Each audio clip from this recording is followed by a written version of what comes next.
should define, differentiate a function from a mere relation.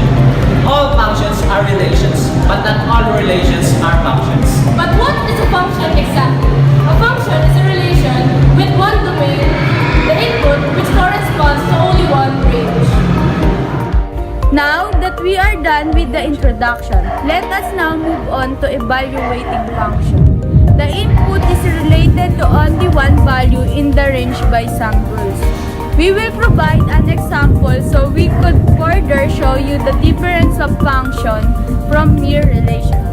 Now, if the relation f is a function, we will draw an arrow diagram. The first number in the parentheses is x, the domain or input, while the second number is y, the range of input. Therefore, the relation f is a function since the domain corresponds or is related to the only one range. See, this is the arrow diagram for the f of x. This is the domain and this is the range. The domain is the first number located in the parentheses and the range is the second one. As you can see, 1 and 2 only corresponds to 2 and 3 to 4 only corresponds to 5. This is a many-to-one correspondence. Diagram, the domain corresponds to only one value in the range. So this means that this relation is called a function. I will do the same from the relation G. Take note of this, the number 1 and 2 in the domain corresponded to more than one values. Because of this set of numbers are only a mere relation and not a function. Thus, relation F is a function, whereas relation G is not. Arrow diagram. Here is another method to know if a relation is a function or not. This is the vertical line test. Here is a relation. As you can see, this is the graph of the b of x relation. If I draw a vertical line here using a ruler, you can see that the line intersected 2 points. If the line intersected more than 1 point, then this is not a function.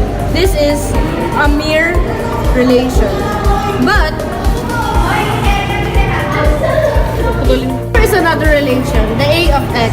Here I have already drawn a vertical line here, and it only intersected 1 point. If I draw a vertical line here, or here, or here, I would only intersect 1 point. So that means that this relation is a function. You evaluate functions.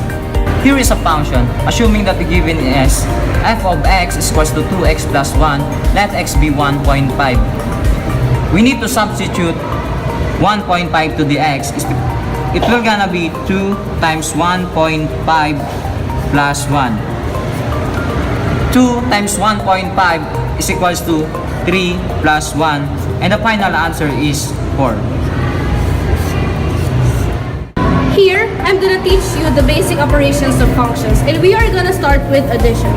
We have two givens here, f of x and h of x. Since our operation is addition, we are gonna write this as f plus h of x. I'm gonna bring this down, x squared minus 5x plus 6, and since our operation is addition, we will put a plus sign here, and I'm gonna drop x minus 2 here. First, we must combine the like terms. Since x squared doesn't have a like term, we will just drop it here. And since 5x and x is a like term, we will combine it.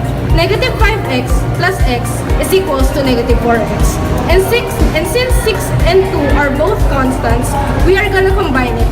Positive 6 minus 2 is equals to 4. And here is the final answer. Now, I'm gonna teach you how to subtract functions. We have two givens here, the a of x and the b of x. And since this is subtraction, I am gonna rewrite it as a minus b of x. And I am gonna do the same, a minus b. So we're gonna rewrite 2x plus 3 minus x minus 2, which is b of x. I am putting a parenthesis here because if I put 2x plus 3 minus x minus 2, x would be negative, and we don't want that to happen. So it's positive. So I'm gonna put a parenthesis here. Now it will gonna be 2x plus 3 minus x plus 2. Why did 2 become positive? Because we have to remove this parenthesis. So I'm gonna change the sign of the 2. To get the final answer, I am gonna combine like terms. 2x minus x is equals to x. It is equals to x because x is equals to 1x, but we are not gonna put 1 on there. So yeah, plus 3, positive 3 plus 2 is equals to 5. So that's final answer. So